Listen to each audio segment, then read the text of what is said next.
इतिहास में कई योद्धा हुए जिन्होंने तलवार उठाकर दुश्मनों का सामना किया, लेकिन एक ऐसी वीरांगना भी हुई जिसने तलवार नहीं, अपने कलेजे का टुकड़ा कुर्बान कर दिया।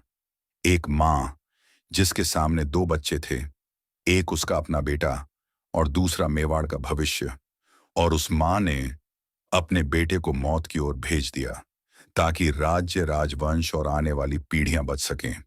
यह कहानी है मेवाड़ की अमर वीरांगना पन्ना धाय की। 16वीं शताब्दी का समय था। राजस्थान की धरती, वीरों की भूमि, और उसी धरती पर बसा था मेवाड़, एक ऐसा राज्य जिसकी आन बान शान पूरे भारत में प्रसिद्ध थी। मेवाड़ के महान शासक थे राणा सांगा। उन्होंने कई युद्ध लड़े, विदेशी आक्रमणकारियों के खिलाफ डटकर खड़े रहे। लेकिन राणा सांगा के बाद मेवाड़ पर संकट के बादल मंडराने लगे। राजमहल के अंदर सत्ता की लड़ाई शुरू हो चुकी थी। राणा सांगा के पुत्रों में उत्तराधिकार को लेकर तनाव था, और इसी तनाव के बीच एक नाम उभरा, बनवीर। बनवीर महल में पला बढ़ा, लेकिन उसके मन में केवल एक ही आग थी, सिंहासन की आग। उसे मेवाड़ का राजा बनना था, चाहे इसके लिए उसे किसी का भी खून क्यों ना बहाना पड़े। उसी महल में एक छोटा सा बालक था, कुंवर उदय सिंह। वही उदय सिंह जो आगे चलकर मेवाड़ का राजा बना और जिनके पुत्र थे महाराणा प्रताप। लेकिन उस समय उदय सिंह सिर्फ एक मासूम बालक थे।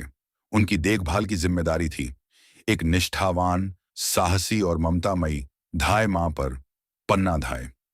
पन्ना धाय सिर्फ सेविका नहीं थी, वो उदय सिंह को अपने बेटे की तरह प्यार करती थी, और उनके पास उनका अपना भी एक बेटा था, चंदन। महल में अक्सर दोनों बच्चे साथ खेलते, साथ खाते, साथ सोते।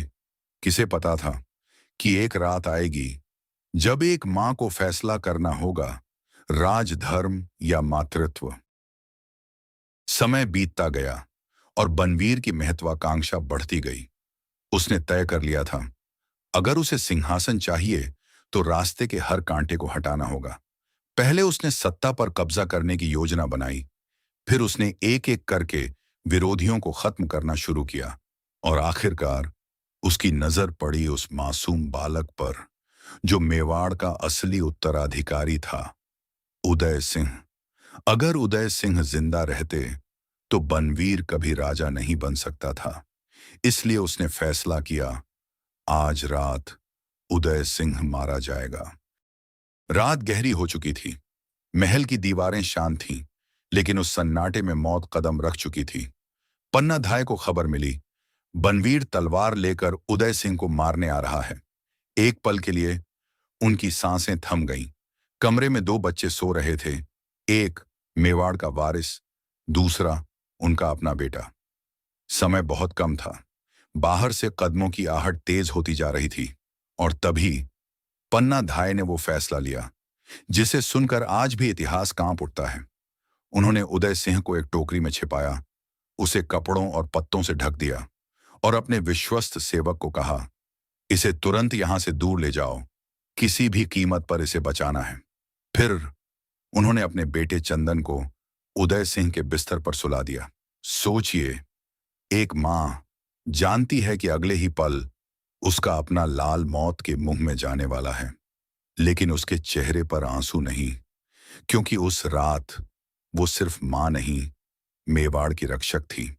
अचानक कमरे का दरवाजा जोर से खुला। हाथ में तलवार लिए, आंखों में पागलपन लिए, बनवीर अंदर घुसा। उसने गुस्से से पूछा, उदय सिंह कहाँ है?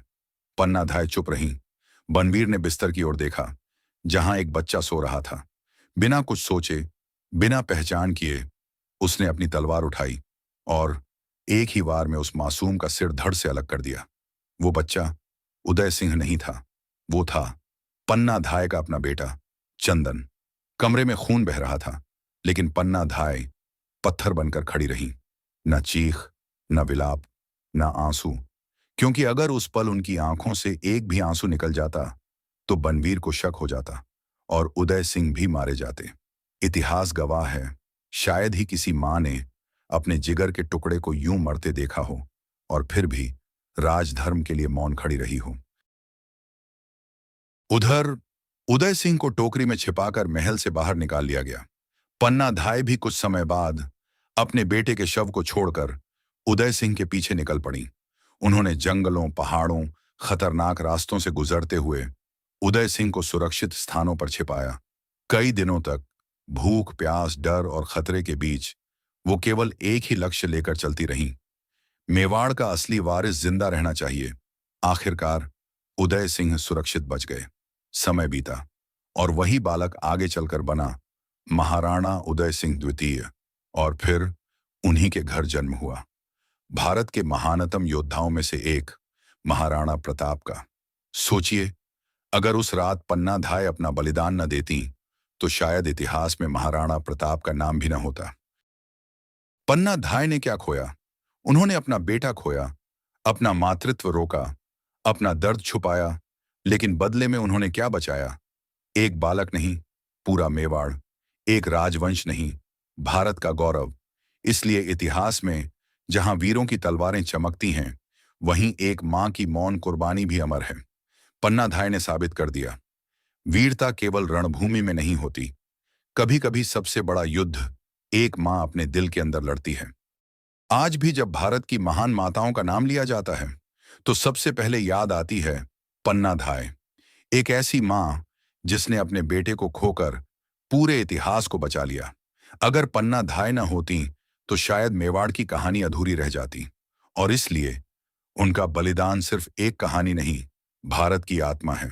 जय मेवाड़, जय मातृभूमि, जय पन्ना धाय।